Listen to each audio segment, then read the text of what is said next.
ये एक समाज के लिए बहुत बड़ा धब्बा तो है, लेकिन सरकार के कार्य कुशलता पे बहुत बड़ा प्रश्न चिन्ह बन जाता है। जिसको जिम्मेदारी है संरक्षण देने की, हाँ, वही वार कर रहा है। सही बात है। तो सिस्टम में रहते रहते सिस्टम पे वार हो रहा है, और जो समय पे न्याय नहीं मिल पाता तो उससे पूरी व्यवस्था बिगड़ जाती है, चरमरा जाती है। और जिसके घर जा रहे हो, ठीक है, अगर आपका उससे कोई जुड़ाव है, वो आपको भोजन खिला रहा है, तो वो तो कहेगा कि अतिथि देव भव, और वो ख्याल रखेगा, प्यार देगा, जो भी उसके पास हो वो पड़ोसेगा आपके लिए।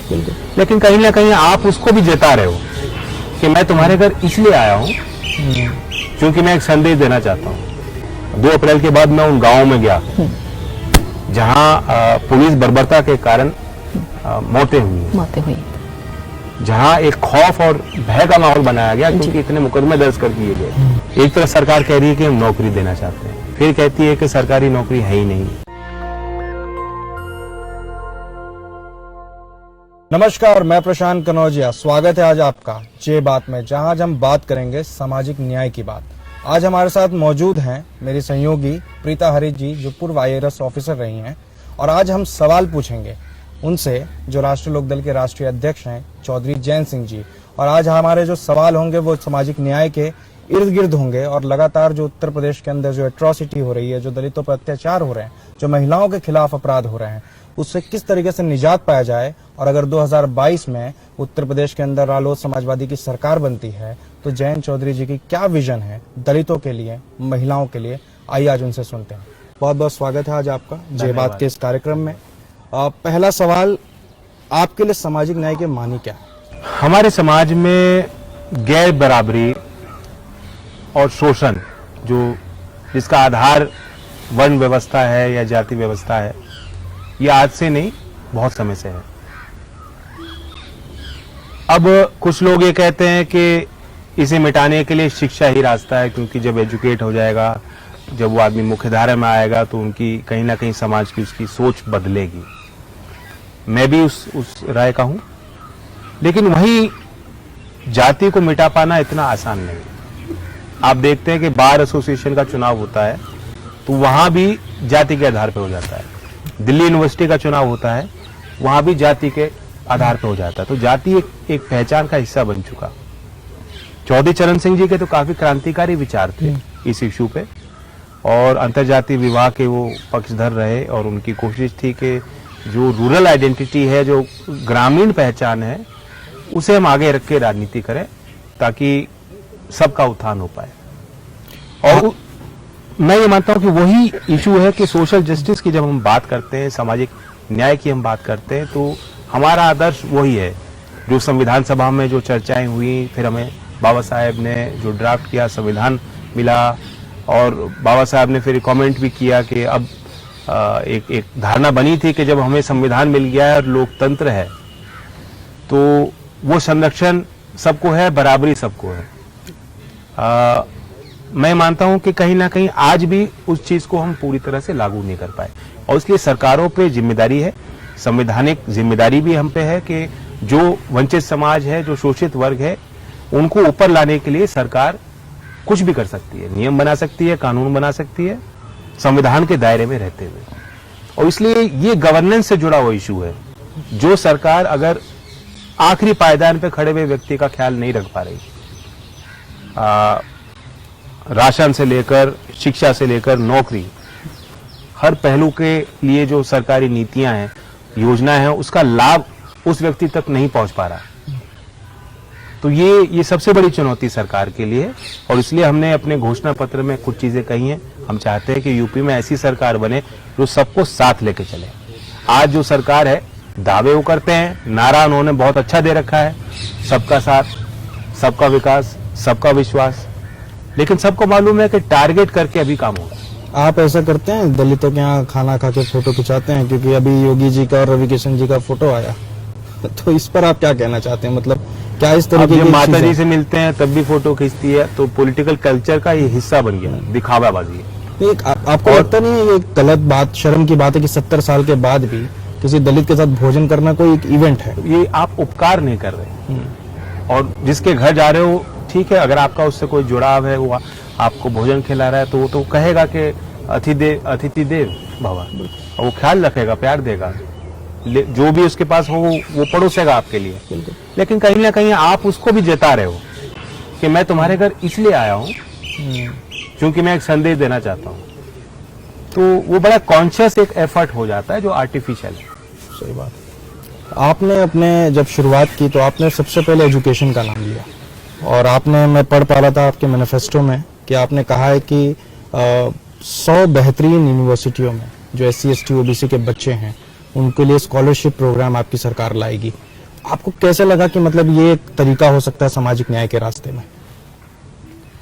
क्योंकि मैं देखता हूँ कि गांव में जिस परिवार में अगर एक बच्चा बाहर पढ़ रहा है, नौकरी कर रहा है, तो वो एक कल्चर बन जाता है।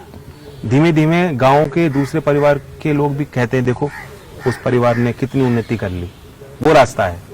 धीमे धीमे वो पैटर्न बन जाता है। तो इसलिए यही तरीका है एजुकेशन में, सिस्टम में। अगर मुख्यधारा में आना है तो वो एजुकेशन जो सबके लिए समान हो सकती है, वो उन तक उनको मौका मिलना चाहिए। और मैं जानता हूं कि मैं बाहर पढ़ा हूं, लंदन स्कूल ऑफ इकोनॉमिक्स के बाबा साहब स्टूडेंट थे, और उनका यही कहना था कि भाई शेरनी का दूध पी के तो शेरनी की तरह दहाड़ेगा ना। बिल्कुल। तो ये बच्चे, इनमें कोई कमी नहीं है, इनका कोई दोष नहीं है। ये एक गरीब परिवार में पैदा हुए हैं और एक क्वालिफिकेशन प्रोसेस को एंटर करके अगर विश्व के सर्वश्रेष्ठ शिक्षण संस्थानों में उनको जगह मिल रही है, तो ये तो हमारे प्रदेश के लिए, देश के लिए बड़े एक सम्मान की बात है। वहां तक उनको पहुंचाना ये हमारी सरकार की जिम्मेदारी होनी चाहिए। जैन जी, मैं एक दलित महिला हूँ, और दलित महिला होने के नाते मैं आपसे एक सवाल पूछना चाहती हूँ। भारत की आधी आबादी है दलित महिलाएं, और उन महिलाओं की भी आधी आबादी है दलित महिलाएं। और उत्तर प्रदेश की जो NCRB की रिपोर्ट है पिछले साल की, उसमें लगभग 50,000 क्राइम्स रिपोर्ट हुए हैं दलित महिलाओं के ऊपर। इस बारे में आपका क्या विचार है? क्योंकि हाथरस में भी आपने आगे आकर के एक भूमिका निभाई थी, एक लीड किया था, दलित महिलाओं के मसले को उठाया था जब एक दलित महिला के साथ गैंगरेप हुआ था और उसकी फिर बाद में हत्या हो गई थी। तो मैं आपके विचार जानना चाहती हूँ कि दलित महिलाओं के उत्थान के लिए, उनको देश की और विकास की मुख्य धारा में लाने के लिए आपकी क्या सोच है? अगर इस तरह के अपराध हो रहे हैं और उन पे हम लोग अंकुश नहीं लगा पा रहे, ये एक समाज के लिए बहुत बड़ा धब्बा तो है, लेकिन सरकार के कार्य कुशलता पे बहुत बड़ा प्रश्न चिन्ह बन जाता है। इसका मतलब ये है कि सिस्टम, व्यवस्था काम नहीं कर पा रहे। इससे बड़ा कोई प्रमाण नहीं होना चाहिए।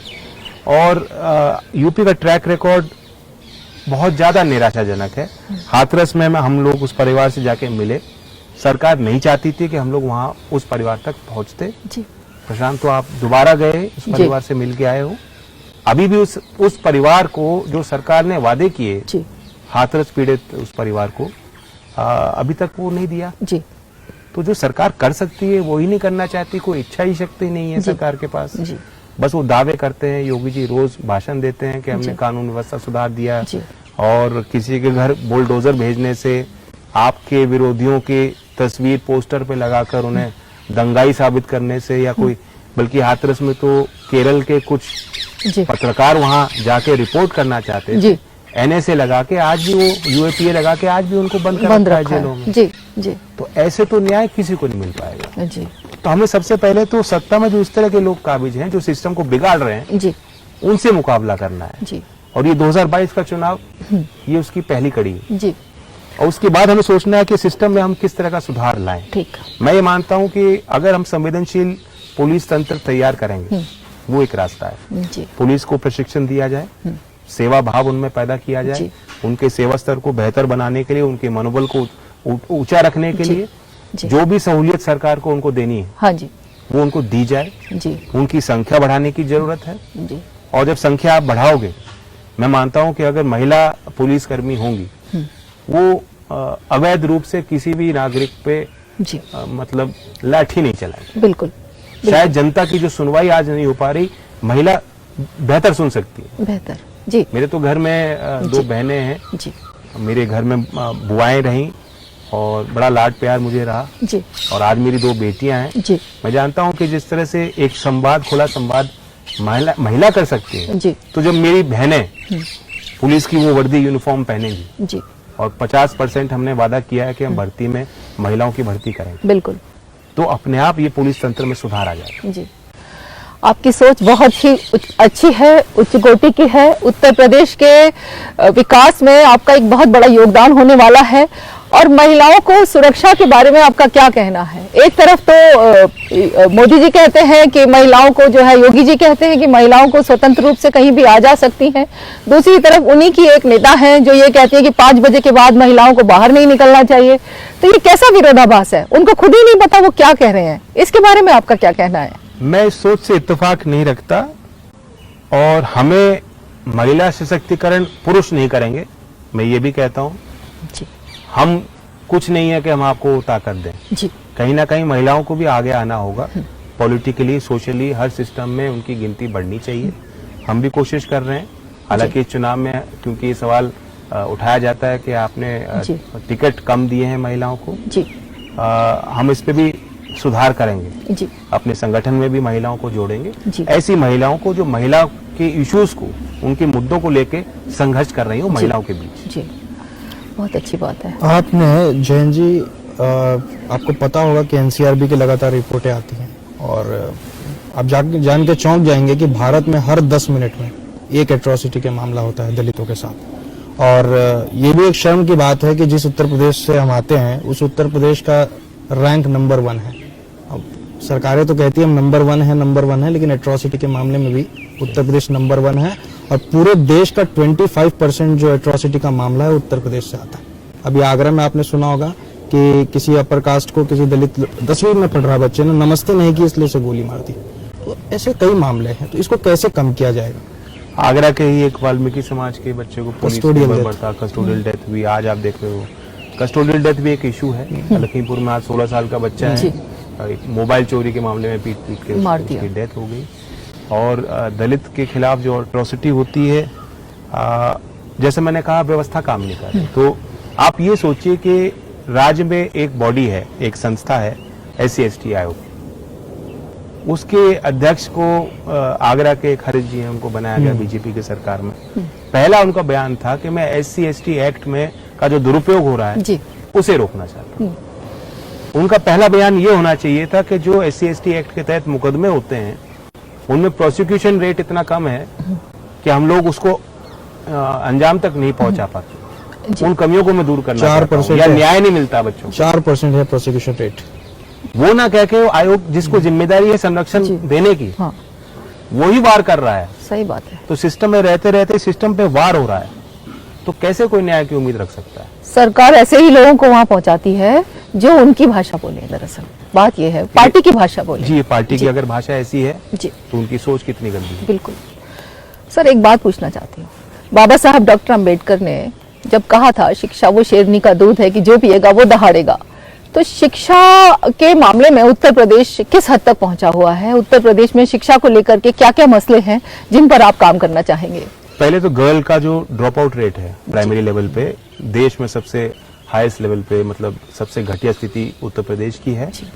और बहुत बड़ी संख्या मतलब ऐसी है जो बच्चियां 8वीं के बाद वापस स्कूल नहीं लौटती। सही बात है। उस सिस्टम में सुधार लाने की जरूरत है। कैसे लाएंगे आप? पहले तो इंफ्रास्ट्रक्चर में आपको देखना होगा, और इंफ्रास्ट्रक्चर के साथ साथ HR का भी इशू है कि जो आपके मानव संसाधन है, जो आपकी फैकल्टी है, जो आपका सिस्टम है, भर्तियां नहीं हो पाती इस समय पे। आपने देखा भी लखनऊ में शिक्षक भर्ती की मांग लोग कर रहे थे, उन पे लाठियां चलाई गई। बिल्कुल। तो जो भी रिक्त पद है उनको भरा जाए ताकि डिपार्टमेंट की एफिशिएंसी को हम इम्प्रूव करें, उनके कार्य क्षमता को हम बेहतर बना सकें। और हमने एक विजन रखा है सरकारी स्कूलों के लिए। ये असंभव लगता होगा कुछ लोगों को, लेकिन हमें ये चुनौती मान के हमें करना है। 5 साल का चुनाव होता है, हर 5 साल में 5 साल का टर्म दिया जाता है। लेकिन अगर हमें मौका मिलेगा, हम ऐसी सरकार बनाना चाहते हैं जो एक लॉन्ग टर्म विजन प्लान बनाए एजुकेशन के लिए। और इसलिए हमने लक्ष्य रखा है 2030 तक जो सरकारी स्कूल है, हाँ जी, उनमें इंग्लिश मीडियम शिक्षा होनी चाहिए। उनमें आप कंप्यूटर लैब की व्यवस्था आप दें बच्चों को। आप वोकेशनल ट्रेनिंग, जो प्राइमरी लेवल पे, सेकेंडरी लेवल पे बच्चे हैं, बड़े अच्छे अच्छे विचार होते हैं उनके पास। उनके पास मार्केट कैसे फंक्शन करते हैं उसकी आइडिया नहीं होती, लेकिन उस लेवल पे अगर आप वोकेशनल ट्रेनिंग, इंक्यूबेशन, इन चीजों से उनको जोड़ लोगे तो अपने आप वो अपने जो आत्मनिर्भर भारत का नारा दिया जाता है वो आत्मनिर्भर बनेंगे, वो और लोगों को रोजगार देने की क्षमता उनमें बनेगी। बिल्कुल। कोरोना के दौरान आपने देखा होगा कि कई मजदूर अपने घर लौटने में मजबूर हुए, कई वीडियोस भी आई, और जो खास तौर पे जो शहरों में श्रमिक रहते हैं वो सबसे ज्यादा प्रताड़ित हुए इस पूरे कोरोना लॉकडाउन के दौरान। और सरकार भी एकदम असंवेदनशील नजर आई उनके प्रति की, और उसको ग्लोरीफाई करने का काम किया कि 600 किलोमीटर चल कर आया, 700 किलोमीटर चल कर आया।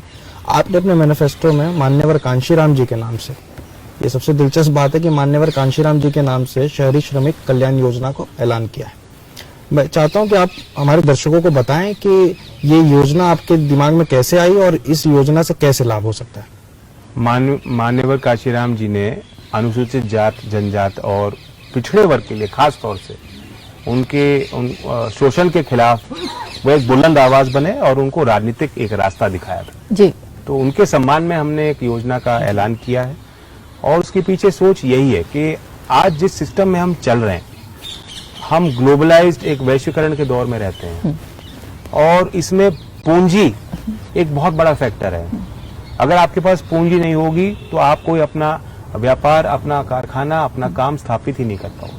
बहुत से ऐसे लोग हैं जो पेरिफेरी पे हैं, जो उस सिस्टम से जुड़ नहीं पाते। तो इसमें इस व्यवस्था के चलते हो क्या रहा है कि जो असंगठित क्षेत्र में जो उद्योग हैं वे कमजोर होते चले जा रहे हैं। चौधरी चरण सिंह जी कुटीर उद्योग, छोटे उद्योग की हमेशा वकालत करके जी। और ये उद्योग वो उद्योग हैं जो अपने उत्पाद के अनुपात में बहुत ज्यादा रोजगार देते हैं जी। बड़ी फैक्ट्री में उतनी नौकरियां नहीं मिलती, लेकिन छोटे छोटे कारखानों में, हैंडीक्राफ्ट में वो नौकरियां उससे 10 गुना ज्यादा मिलती हैं। तो इसलिए छोटे असंगठित क्षेत्र को बढ़ावा देना है, एमएसएमईज को, माइक्रो स्मॉल इंटरप्राइजेस को बढ़ावा देना है। और जब हम ये सोच रहे थे कि कैसे क्या हम कर सकते हैं, वहां हमने ये भी देखा कि शहरों में जो, जैसा आपने कहा, जो श्रमिक हैं बड़े बड़े शहरों में देखते हैं कि रोज जो है उनके ठिकाने होते हैं, वो लाइन लग जाती है। वो दिहाड़ी कमाने के लिए लाइन पे लगते हैं, फिर उनके ठेकेदार आते हैं, गाड़ियां आती हैं, कैसे कैसे किसी को मिल पाता है काम, किसी को नहीं मिल पाता काम जी। गांव में फिर भी नरेगा योजना है, 100 दिन का काम का एक अधिकार है, वो भी नहीं मिल रहा मजदूरों को, लेकिन कम से कम एक विधि व्यवस्था एक है। लेकिन शहर में जो श्रमिक है उनके लिए कुछ नहीं। तो इसलिए हमने सोचा कि कांशीराम जी के नाम से हम क्यों ना एक योजना, एक नई पहल करें। आज सेंट्रल गवर्नमेंट के पास डेटा है, ई श्रम पोर्टल पे करोड़ों लोगों ने अपनी जानकारी सरकार तक पहुंचा दी। उन्होंने पंजीकरण कराया कि हम मजदूर हैं, हम श्रमिक हैं, हमें काम चाहिए। सरकार केंद्र की उनको कुछ बेनिफिट देना चाहती है। तो यानी वो डेटा आज आपके पास उपलब्ध है। सरकार को ये मालूम है कि शहरी क्षेत्रों में कौन से असंगठित क्षेत्र के काम हैं। कुछ इंडस्ट्रीज को सरकार टारगेट कर सकती है। सेंट्रल गवर्नमेंट का जो डेटा उपलब्ध है सरकार के पास, उस डेटा का उपयोग कर सकती है। और जो श्रमिक इस असंगठित क्षेत्र में काम कर रहे हैं, जैसे नरेगा में उनको एक मान दे दिया जाता है, आर्थिक एक सहारा बन जाता है, उसी तर्ज पर एक नई योजना हम बनाएं ताकि रिलीफ इंडस्ट्री को भी मिल जाए, उनकी भी लागत कम हो जाएगी, और सीधा जो है मजदूर को कुछ सहारा बन रहा है।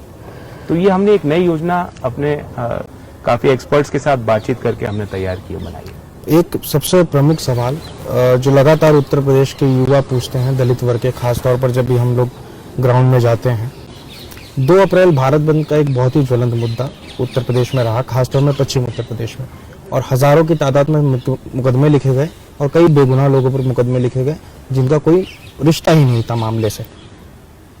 आपकी अगर सरकार बनती है तो क्या आप उन निर्देशों पर से मुकदमे वापस लेंगे क्या?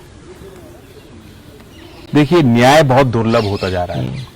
वादकारी को बार बार बुलाया जाता है, तारीख लगती है, लेकिन कोई भी जो ऐसा फैसला नहीं होता कि मतलब समय पे न्याय मिल जाए। और जो समय पे न्याय नहीं मिल पाता तो उससे पूरी व्यवस्था बिगड़ जाती है, चरमरा जाती है। आज हमारे कोर्ट्स में पूरी तरह वो चोक हो चुके हैं। मतलब लाखों केस की पेंडेंसी है, और उस कारण से सारी समस्याएं की जड़ वहीं से है। हमने ये सोचा कि किस तरह से केसेस को कम किया जाए। तो एक तो उसका पहलू है कि हम एक कमीशन बनाएंगे, और उसमें इस तरह के जो केस हैं, जो वारदात हैं, जो पॉलिटिकल एक षड्यंत्र के तहत लोगों को दबाने के लिए, कुचलने के लिए जो केस दर्ज किए गए, जो फ्लिम्जी लिटिगेशन है कि लोअर कोर्ट में हारने के बाद भी सरकार अपील करती जाती है, जी तो उसकी जांच करवाएंगे। और खास तौर से 2 अप्रैल का जो प्रकरण, क्योंकि मैंने खुद देखा है, 2 अप्रैल के बाद मैं उन गांवों में गया जहां पुलिस बर्बरता के कारण मौतें हुई, जहां एक खौफ और भय का माहौल बनाया गया, क्योंकि इतने मुकदमे दर्ज कर दिए गए, महीनों तक बच्चे भागे रहे, थे ही नहीं, भागे, नौकरी लगी हुई है, उस पर मुकदमा क्या करेगा, जी। नौकरी छूट गई। जी बहुत लोगों को बर्बादी के कगार पे सरकार ने खड़ा कर दिया, इस तंत्र ने खड़ा कर दिया। जी। तो मैं विश्वास दिलाना चाहता हूँ, सीएए के प्रोटेस्ट में भी यही हुआ। कई फर्जी मुकदमे अभी रिपोर्ट हो रही है, आप देख रहे हैं कि इंडियन एक्सप्रेस ने एक विशेष रिपोर्ट करी है और उसमें बताया कि कोई ड्यू प्रोसेस नहीं फॉलो किया गया, रिकवरी के नोटिस सबको दे दिए गए। 64 करोड़ का रिकवरी नोटिस आ रहा है। क्यों? कि आप एक आंदोलन में भाग ले रहे थे, उसमें सरकार की संपत्ति का नुकसान हो गया। इसका कोई आधार नहीं है। बिना सुनवाई आप किसी को दोषी करार नहीं कर सकते, कोई रिकवरी उनसे नहीं ली जा सकती है। अभी भी कोर्ट में फंस गया वो मामला। इस तरह के जो मुकदमे हैं, जो दमनकारी नीति के तहत जो चार्जशीट हुए हैं, जो मुकदमे दर्ज हुए हैं, सरकार उनको वापस ले।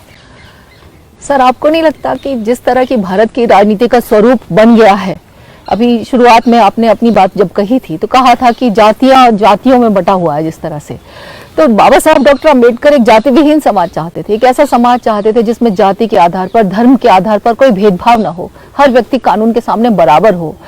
ये तो एक सपना सा रह गया एक बनकर।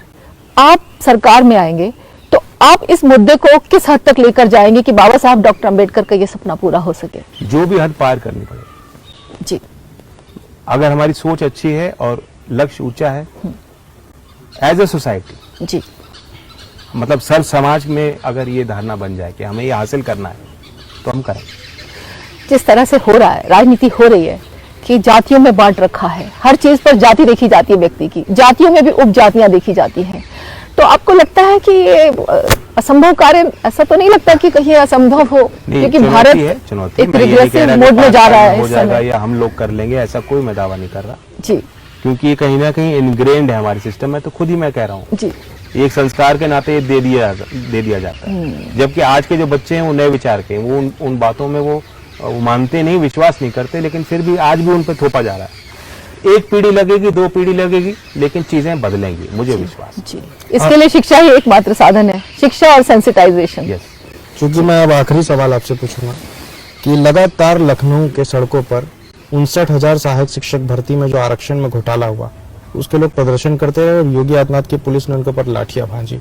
और ये कोई पाकिस्तानी या खालिस्तानी लोग नहीं है, ये हमारे भारत के लोग 20% में तो नहीं आता। नहीं, ये 20% में नहीं, ये जो हमारा कॉन्स्टिट्यूशन कहता है वी द पीपल, तो ये वही वी हैं जिनके ऊपर लाठियां पड़ी। और मैं चाहता हूं कि आप इस पर सवाल करें, क्योंकि जब हरियाणा में मामला हुआ इस तरीके का तो वहां तो जेल हुई, लेकिन यहाँ के जो मंत्री हैं उनके ऊपर किसी तरीके की कार्रवाई नहीं हुई, चूंकि ये बात सरकार ने भी मानी कि इसमें ठीक से आरक्षण लागू नहीं हुआ है। और ऐसा सिर्फ इसमें नहीं हो रहा है, सभी डिपार्टमेंट में हो रहा है कि आरक्षण ठीक से लागू नहीं करने दिया जा रहा है। और खास तौर पे उच्च शिक्षा की बात करूं तो वहां जब वैकेंसी आती है तो not fit for the position लिखकर वो रिक्त को खाली रखा जाता है उस पद को। उसको आप कैसे टैकल करेंगे और कैसे इंश्योर करेंगे कि आरक्षण ठीक से लागू हो संवैधानिक रूप से? बैकवर्ड और एससी के जो पद हैं, जो वैकेंसीज क्रिएटेड हैं, वो भरी नहीं जा रही। केंद्र सरकार में भी यही है कि आधे से ज्यादा पद जो है खाली पड़े हैं। एक तरफ सरकार कह रही है कि हम नौकरी देना चाहते हैं, फिर कहती है कि सरकारी नौकरी है ही नहीं, और जो थोड़ी सी सीमित नौकरी दे रही है उसमें भी जो इस तरह से वो पक्षपात करना चाहती है। तो जो संवैधानिक जो प्रक्रिया है और जो नियम है, सरकार उसका पालन करेगी बिना भेदभाव के, और सही समय में पारदर्शिता के साथ हम भर्ती करेंगे। जी, बहुत बहुत धन्यवाद जैन जी आपका। आप थे हमारे साथ चौधरी जैन सिंह जी, राष्ट्रीय लोकदल के राष्ट्रीय अध्यक्ष, जिनसे हमने बात की सामाजिक न्याय के मुद्दों पर। और ये तय इन्होंने किया है कि अगली सरकार जो बनेगी वो फूले साहू, अंबेडकर, चौधरी चरण सिंह और लोहिया के विचारों पर चलेगी। बहुत बहुत धन्यवाद। और बाबा साहब डॉक्टर अंबेडकर की विचारधारा को और चौधरी चरण सिंह जी की विचारधारा को अपनाते हुए आपने जो ये बीड़ा उठाया, उसके लिए हम आपको बहुत शुभकामनाएं देते हैं। धन्यवाद। लड़ेंगे, जीतेंगे। जी। नेशनल दस्तक की आपसे गुजारिश है कि अगर इसको बचाना चाहते हैं तो नेशनल दस्तक को सब्सक्राइब करने के लिए रेड कलर के सब्सक्राइब बटन को दबाएं, फिर बेल आइकन की घंटी दबाएं, नेशनल दस्तक को बचाने के लिए बहुत जरूरी है कि हर खबर को शेयर करें, लाइक करें, कमेंट जरूर करें।